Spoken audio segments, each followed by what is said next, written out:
So before I started recording this session, I was talking to Satchitananda about my meditation practice that I've done for many, many years, whereby basically I just don't do anything. I allow the mind to settle. And I was saying that this past week I'd done quite a lot of meditation, and it was taking a long time for the mind to settle, because nowadays there's so much movement in the mind, maybe more than previous decades due to social media, technology, a lot of movement in the mind. But anyway, eventually I was going deeper, deeper, deeper, and I said that basically I think I could go very deep into this meditation, but at a certain point the ego says, "You shall not pass. I will only allow you to go so deep. That's it. Any further, no chance."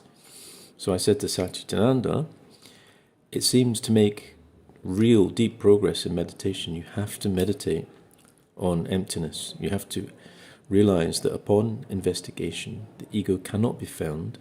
Otherwise, there will always be this "you shall not pass" moment. You will never be able to go really deep without this meditation on emptiness. Why you are saying all this stuff and you do not exist? Where are you? So it's like, how to say, when somebody is stealing a home and suddenly someone from the neighbors understands that and puts a light to him. Mm-hmm.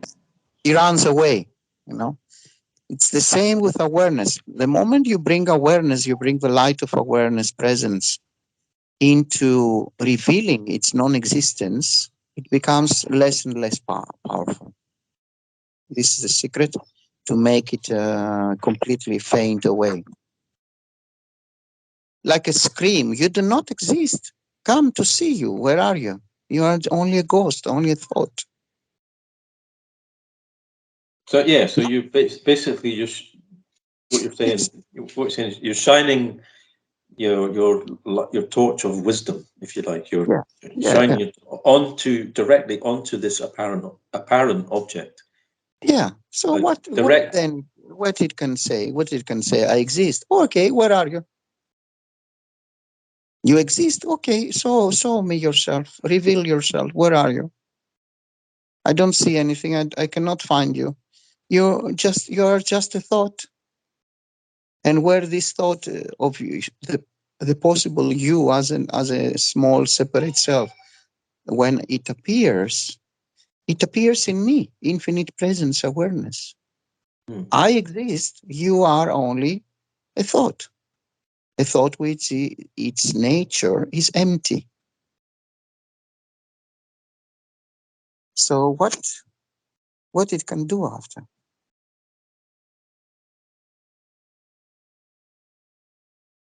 Yeah, it's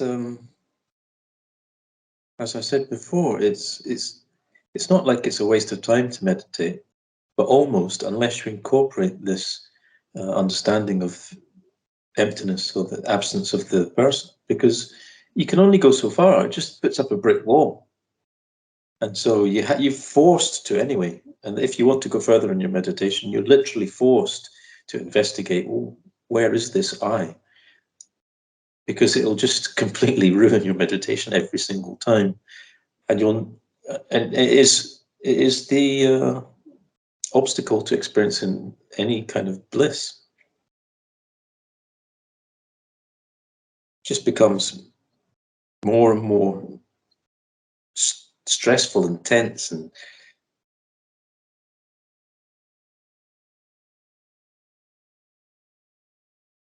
it can use even the bliss, so-called bliss. It can say, let's have some bliss. And it can lead astray practice into this inverted commas bliss, fabricated bliss. I'm peaceful. I don't have any thoughts. I am a fantastic practitioner. Look at me. I can empty my mind. tricky and so dangerous, this function, thought, that it may use even the attainment of bliss or of happiness during the practice. When in reality, the point and the goal, if there is such as an expression like inverted commas, the way and the view of doing meditation is not to achieve pleasure or bliss. It may appear as a byproduct, but the reason that we do sadhana and practice is to reveal the true nature, what is our true nature, not any kind of a pleasurable feeling or sensation or even visions of any kind. They may appear, but that is not the reason according to any legitimate spiritual lineage. Yeah, that may be the case, but it is the reason for every single person who meditates, if they're being honest. Unless you can find, unless you can find me a person who think, no, I'm not an ego. Find me an ego that's not interested in bliss, and I'll tell you there's a liar.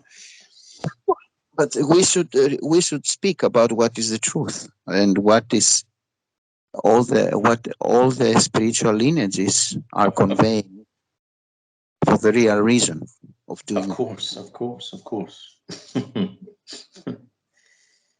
Just try. Most of the practitioners, it is like a painkiller, or they want to be escapists from the daily problems and the daily routine, all the suffering of their living.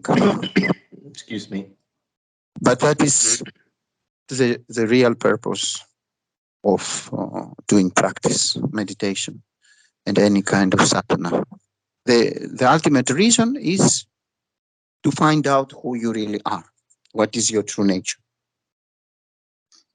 But yeah, that also it depends on your disposition, but also the inquiring mind can't help but want to know the truth anyway, regardless of bliss or not bliss. You want to know the truth. And also, you know that from my experience, you can't experience bliss anyway if you've got strong self-grasping. It's like the opposite.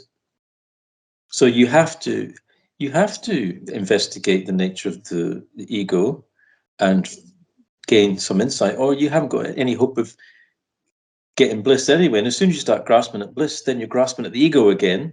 So it's catch-22. So don't you think you have to analyze what's the true nature of the ego, and the only way you can experience bliss is by getting some insight into its true nature anyway. Yes. Otherwise, it will insist to not allow the practice to go on the right direction. It will use any kind of practice or sadhana or meditation. It will use it for its own benefit,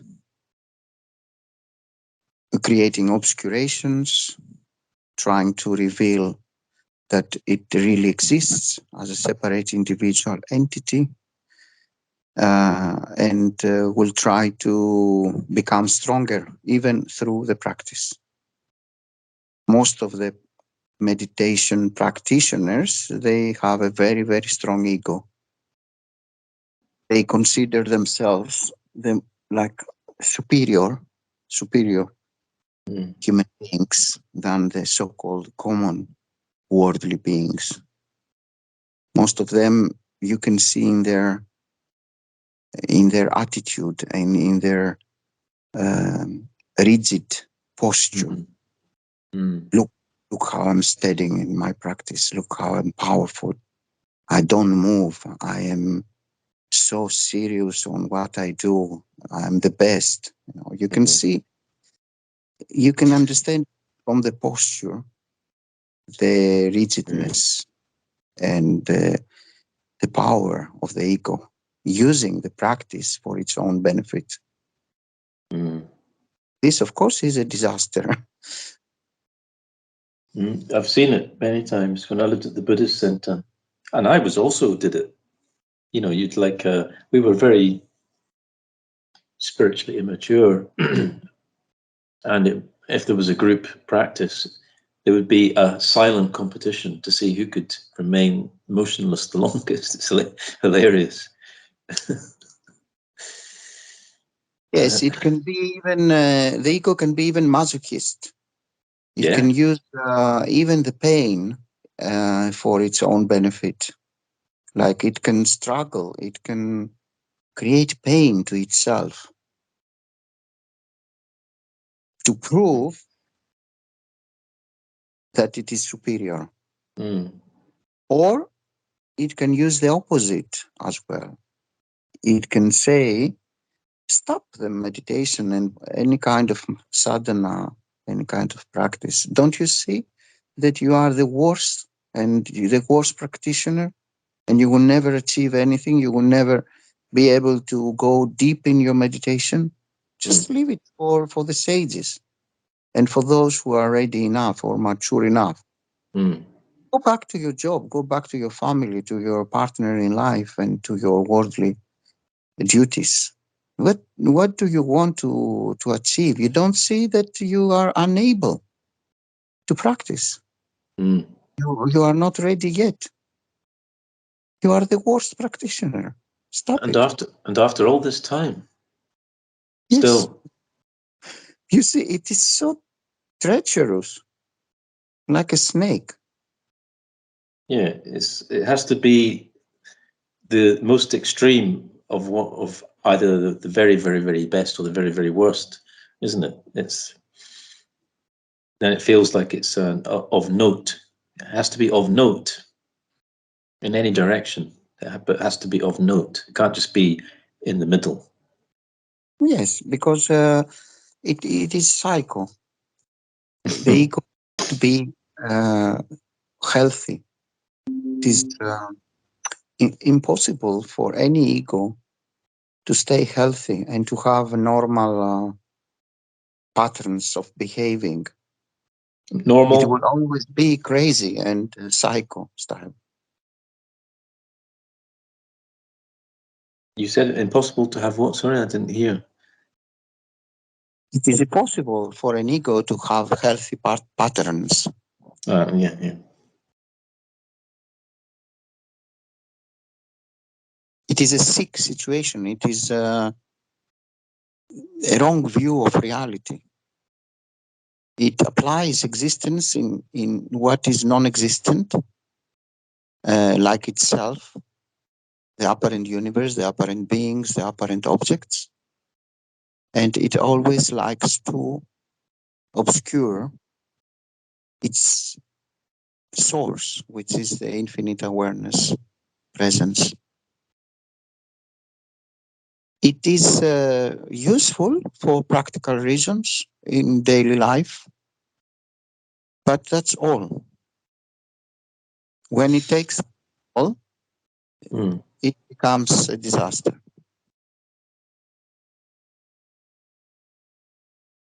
And it can never be satisfied.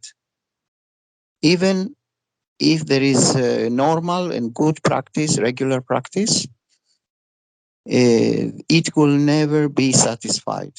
It will say, oh, the other practitioners in the community are doing much better than me. Or I'm so better than them that I should be a guru. Like extreme behaving and wrong patterns all the time. And here is revealed the need of a competent guru who had also a guru to stop this process, to help the practitioner to see the truth and this gaming of the ego.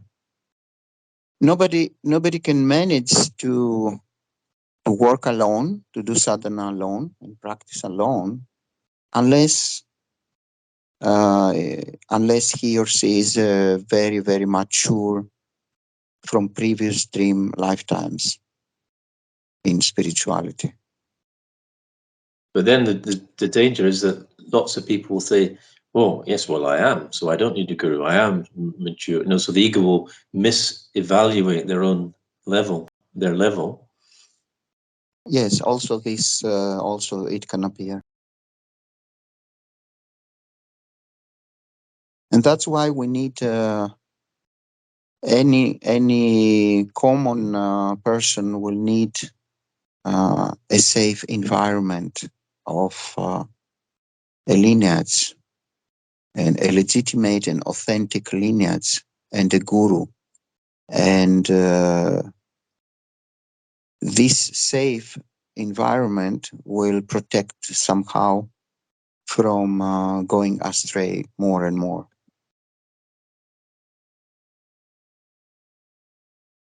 Of course, we have extreme cases, like rare cases, like Ramana Maharishi, for example, who was ready from previous dream lifetimes, and he didn't need to have a guru.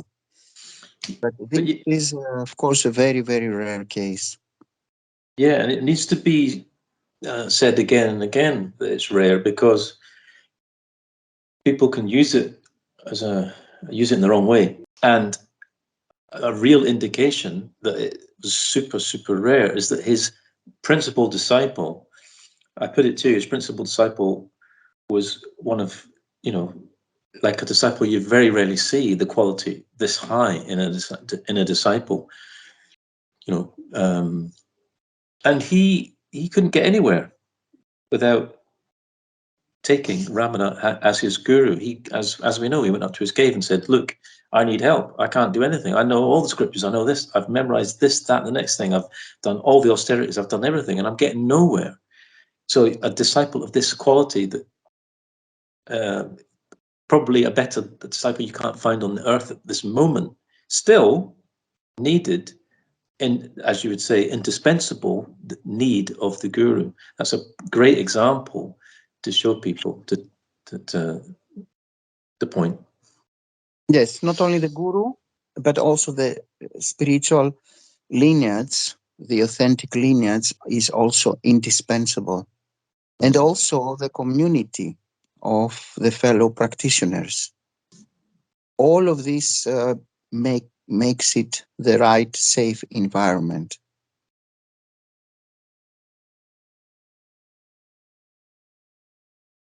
Yeah. And alone, it will be very, very difficult.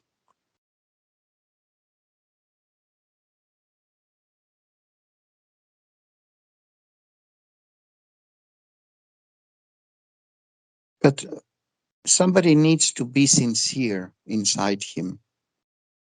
Yeah. Inside him should ask all the time the question, do I really see my true nature? Do I really know what I am?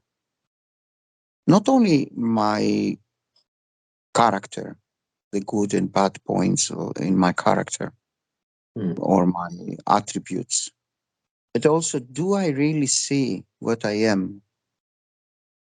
And not only that, but even if I see what I am, let's say somebody can see that is not a person, an individual, ego entity, egoical entity, but he is infinite, impersonal awareness, presence. This has also to be a permanent recognition and conviction, not something that comes and goes. That is very, very crucial and important, because this person may recognize the truth when he is in the class, in satsang, or together with his or her guru, or when he is studying the scriptures, he or she is studying the scriptures.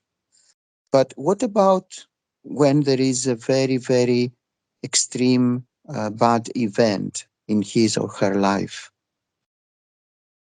can this moment be ready enough or mature enough to recognize the truth? Or this moment will forget? Mm. And I mean very, very difficult situations or circumstances.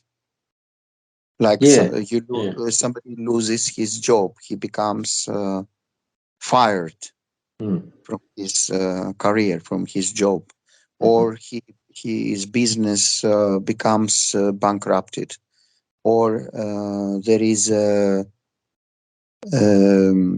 death of a beloved person, either your spouse or your father, your mother, or an accident of your children, one of your children. What is the power that you have this particular moment of such extreme bad event? Can you recognize this moment that samsara and whatever appears is only of the nature of emptiness, and what you really are cannot be affected,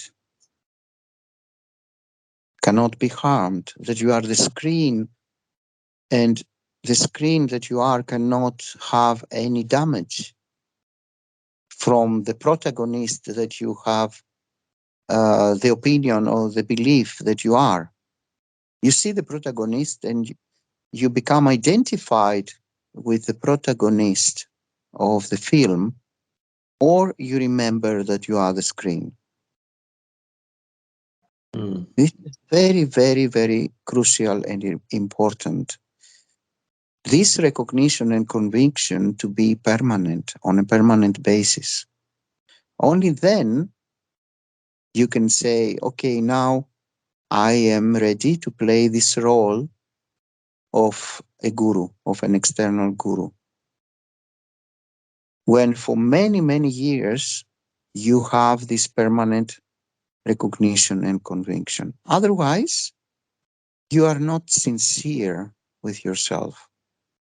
You are pretending that you are a guru. You are using this title or this role to accomplish more of your egotistical desires with a powerful role or title. If you have so much clicking and attachment in sex, you will use this title, this role of a guru, have more sex partners more easily. If you have attachment in wealth and money, you will use your role or your title to attract money and to sell teachings, so on and so forth. And that is what we can see in this Kali Yuga, in this era, all around us. Like pseudo gurus to hang around with politicians or with New World Order puppets and scenarios, and at the same time to create a lot of wealth and never to be satisfied, and charging money for selling teachings or ancient methods and practices. There are fake gurus who are selling teachings where the owners and the real authors of these teachings were offered these teachings for free, never charged anybody. And now they take these teachings and they are selling to the public, to the innocent masses. That's really crooked. It is a very demonic behavior to sell teachings especially teach. It's even worse if it's teachings that were previously given for free that you didn't even disseminate in the first place. Exactly. It's even worse. Exactly. So this is one reason, one of the reasons that people don't easily trust to have a guru, because they can see how the fake gurus are acting, and they are really don't trust this idea of having a guru. And then there are also other people who are like sheep, a sheep. Mm. They can be fascinated by a famous guru, fake guru, because they have millions of followers. Mm. That is enough for the masses as a proof that this fake guru is a real one. When somebody is rich and very well known and popular, it's somehow for the masses, it creates this illusion that this fake guru must be a real guru. Mm-hmm. So that's why he have millions of followers. Mm. But if the reality is that it's not about how many followers you have. It's about your life. It's about how you are acting, how you are using the teachings for your ego satisfaction, how you teach to the people to use the practice, to use sadhana, to study the scriptures, to have a moral lifestyle. And then for sure you cannot have a lot of students. If you're asking all this from the common people, ego, they don't like it. The ego don't like to have rules and regulations and a lot of duties and the need of practice and the need of study the scriptures and the need of practicing meditation, and so on and so forth. And if you observe, you will see that those who have millions of followers, they don't ask anything of these things, crucial things, their followers. Yeah. They allow these egos to live a very comfortable life with ego satisfaction needs and desires to be satisfied of any kind. No request of having a moral lifestyle. No request of doing enough sadhanas and study the scriptures. So that is very, very easy for the ego to follow a fake guru. It is very, very comfortable. Mm.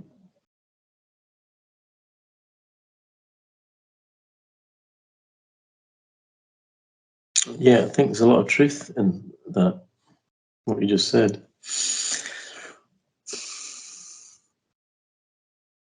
I mean, somebody who is accumulating wealth and charging non-stop, and his lifestyle is not moral, and he's having a scandalous lifestyle, how he can be a real guru?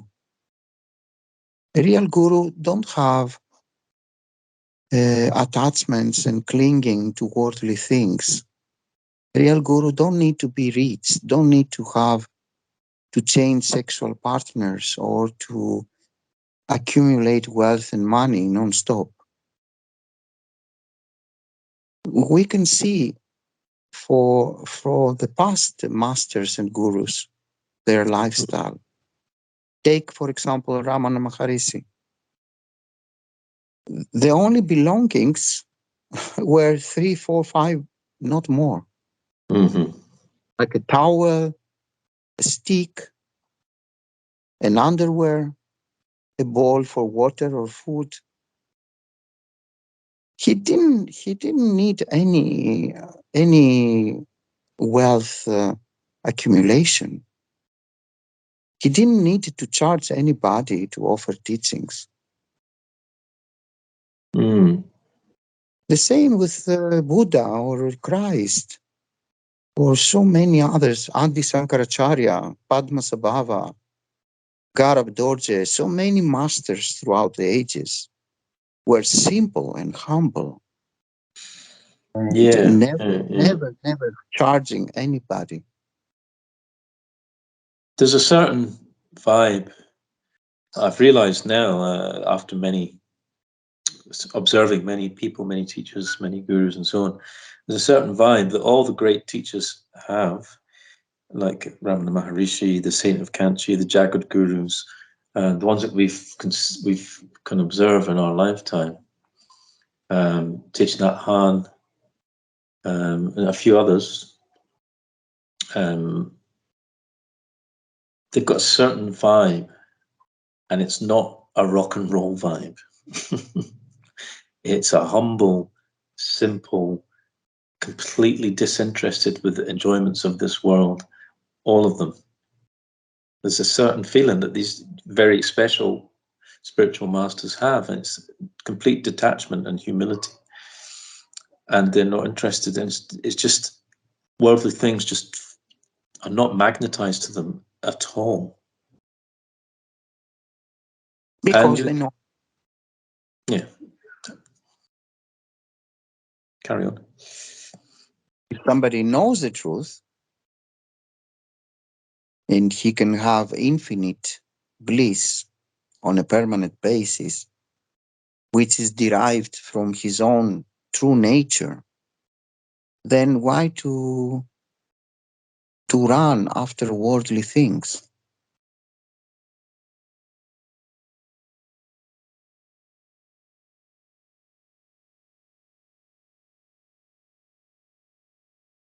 Exactly.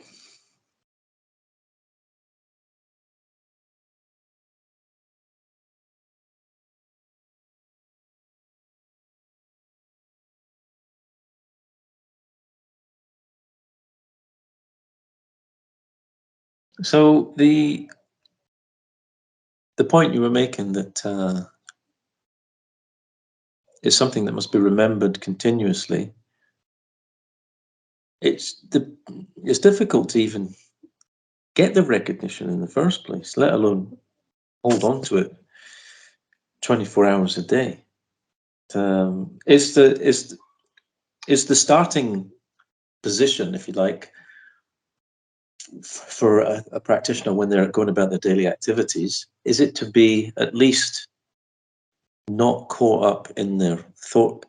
We talked about this before. It's one thing to be aware of what you're thinking, but it's another thing, and it's another level of awareness, to be in like a more meditative state, whereby you're aware that you're aware. You're aware.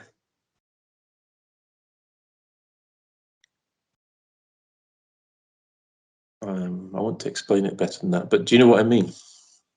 Yes, the true state is to be aware of your awareness. That is the real awareness. That is the real mature state. And then whatever the body-mind complex has to go through due to prarabdha karma, destiny, you integrate. While you are walking, eating, drinking, whatever you are doing, you are integrating in your awareness without any attachment or clinging of any kind, without also mental constructions. It's just a spontaneous openness with this permanent recognition and conviction that what you are is the screen, the sky. Not the movie in the screen, not the clouds in the sky. And even if, sorry. That has to be permanent, recognition and conviction. But even if you can't be aware of your true nature, your awareness, you can at least be aware in a meditative sense, whereby rather than identifying with thoughts and losing your awareness, at least you can be aware to the degree you are in meditation, whereby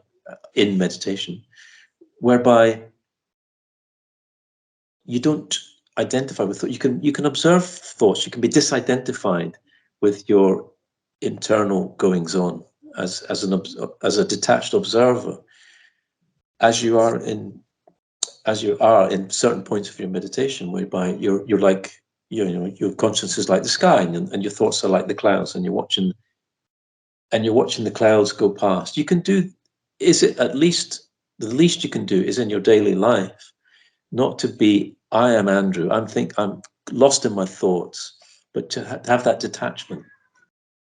Of course, it is a very good stepping stone, and even the sitting meditation process, it's a very good start. This starting point can train you. The detachment that you can cultivate in the meditation session, Mm-hmm.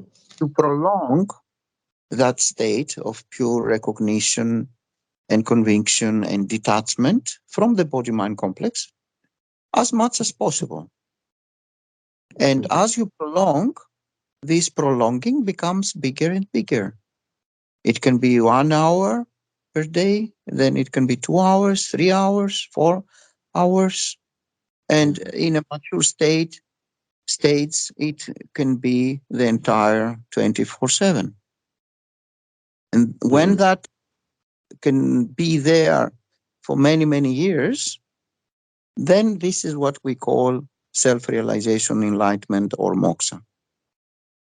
This constant, permanent awareness of itself.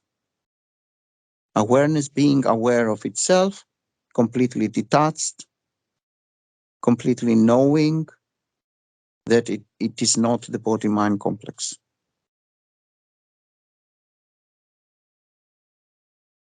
And the more you do the meditation, the more of a taste you get for your true nature, and the more of a wish to experience it, because the gap between the peace of meditation and the agitation of strong ego grasping becomes wider. So that when I'm talking about for myself at least. So when you get stressed, when you get anxious and all this, it's like, oh, this is so detestable compared to the peace that I know that I'm capable of attaining. Whereas, like we were talking the other day, whereas some people, it's like they skip the meditation stage in Vedanta. How can you possibly do that? It's absolutely fundamental to everything. How can you? It's strange to me. Well, the ego is playing this game that it is enough to know the scriptures or to study and to know all these ideas and all this terminology about what you are. And the ego, the mind, it becomes satisfied even by collecting this as informations. But in reality, that's why we have, for example, in Advaita Vedanta, the 3 processes, like Sravanam, you are listening, you study the scriptures under the guidance of a competent guru. Then there is Mananam, where with your guru you do the dissolvement of your doubts and questions of what you have previously heard and studied. And then we have the 3rd process, which is the Nididhyasana, Vedantic meditation, where you need to assimilate and to internalize and to see really this truth, these truths, especially Mahavakyams, Upadesa, such as Aham Brahmasmi. So when somebody, let's say, asks you, do you know Brahman? Do you know that you are awareness? Then your answer should not be something like, yes, I heard or I have been informed from my guru or from the Upanishads, from Vedanta, that what I am is Brahman awareness.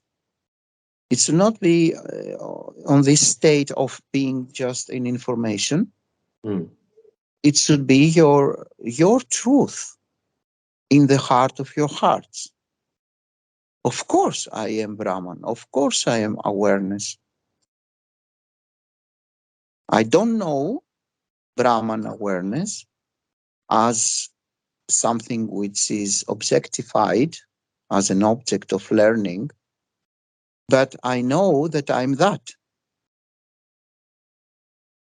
Then you can say that all the process in the path was really successful. And this is a very, very common phenomenon that my guru Swami Paramarthananda said that after 40 years of teaching Advaita Vedanta, when I ask somebody, are you Brahman? They don't dare to say yes. They are Brahman in the class, in the satsang, but not out of the class. So that is really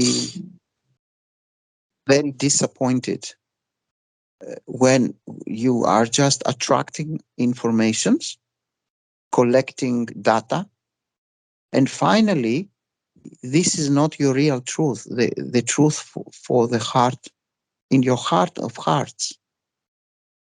It has not yet been assimilated. You are not yet soaked up with this truth. It's only an information. But if every single second you are awareness, being aware of itself, then the process is done. And this doesn't mean that you have attained or created a new yourself as Brahman awareness. This only means that you have removed all the obscurations in the mind through Chitta Shuddhi, mind purification. Because you are anyway always Brahman awareness, eternally. The point is, do you really see that constantly?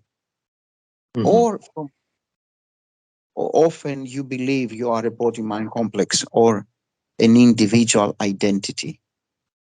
Because there is no individual identity. Every individual identity, so-called one, is empty. It is full of sunyatam, emptiness. It's only a thought. In Advaita Vedanta, it is called ahankara, the I thought. And the thought does not have any solidity. So there is no any construction in this thought, any solid foundation. It's only like a soul, like a imagination.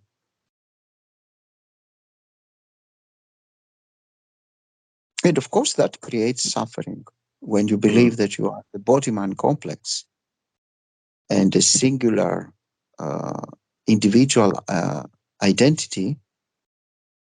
How you can have peace, how you can have permanent peace, happiness and bliss. Even if this is your infinite nature, because our infinite nature is Satchitananda, you cannot recognize it. Sadly, you are that, but you cannot recognize it. It is like the sun, which can be covered through the clouds for the moment. What we really are is always there. The true identity is infinite awareness, presence, impersonal. But the point is in recognition and conviction, which also must be on a permanent basis.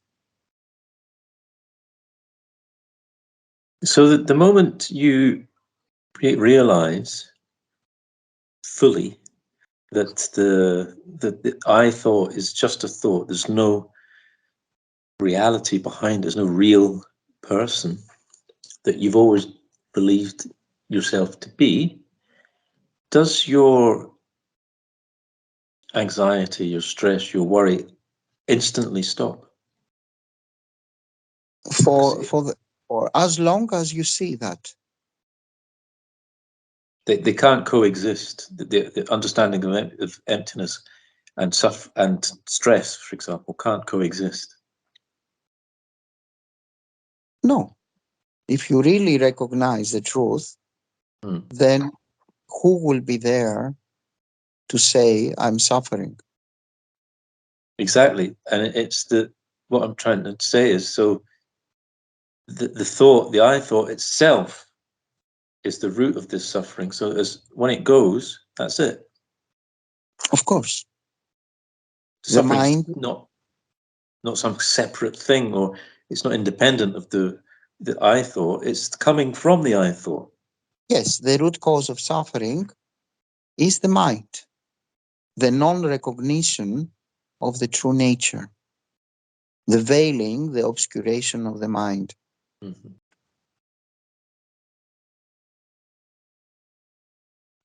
Suffering never existed. Samsara and nirvana never existed.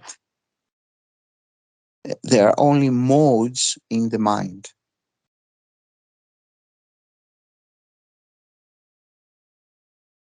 It's like you say a story, a narrative.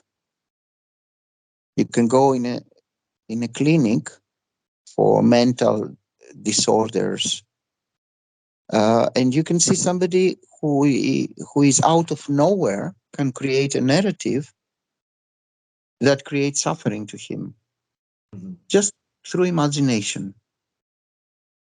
I have a pain because I believe I'm this person, and I have this suffering, and it is completely self-imposed limitation and suffering.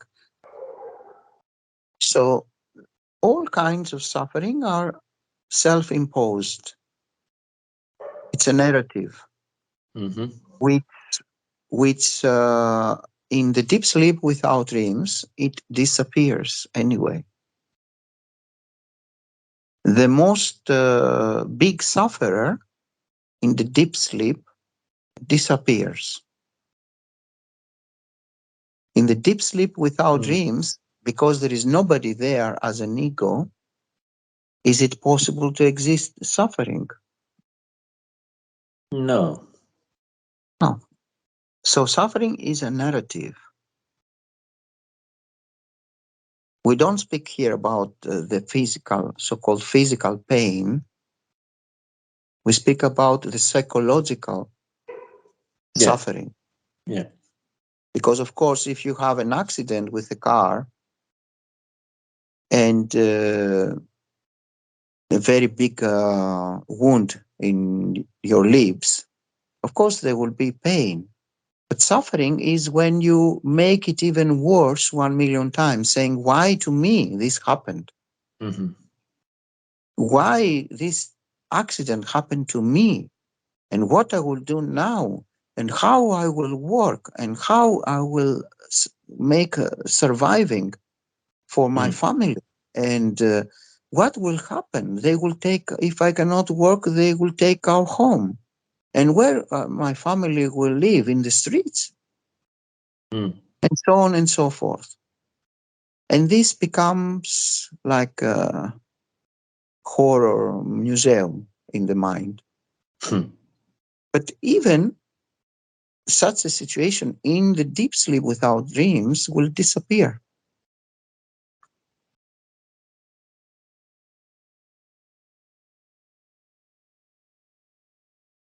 So everything is only mental. Everything is just like a magical show lasting 3 to 5 days, said Astavakra in Astavakra Gita.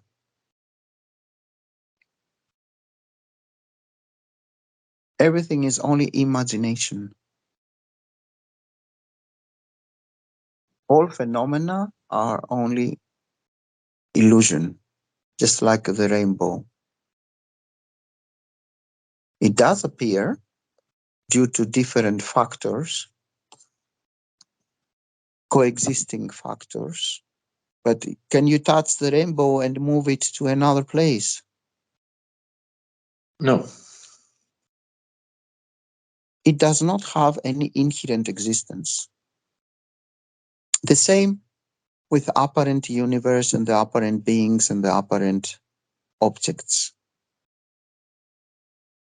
There is no inherent existence.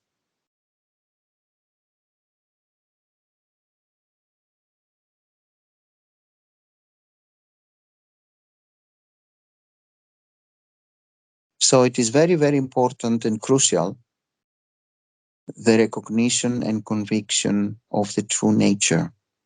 Not only your true nature, but the true nature of all phenomena. All phenomena, samsara and nirvana, the apparent universe, the apparent beings, the apparent objects, their basic substance is just sunyatam, emptiness.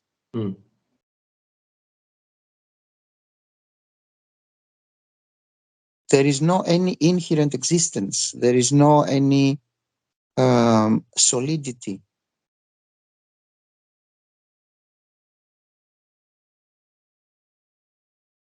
It's only a magical show, only maya, illusion, impermanent. Mithya, which means impermanent, not stabilized truth, not inherent existence. They do appear, and yet they do not exist. Just like the dream in the night.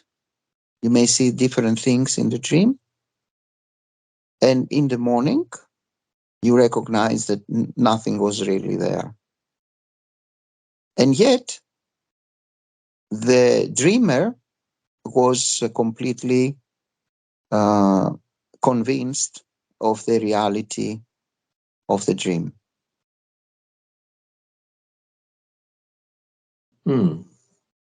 Yeah, so things appear to exist, but they don't. Yes.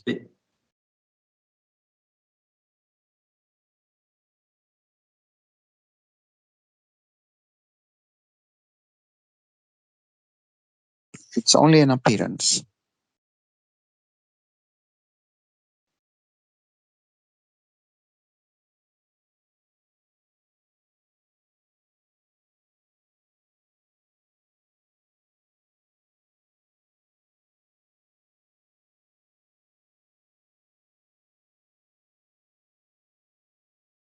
But we should not forget that there is something permanent. And that is awareness, presence, the substratum, the unchanging and ever-existent substratum, attributeless substratum. which has the capacity and the ability to accommodate, to illumine everything that appears and disappears in it.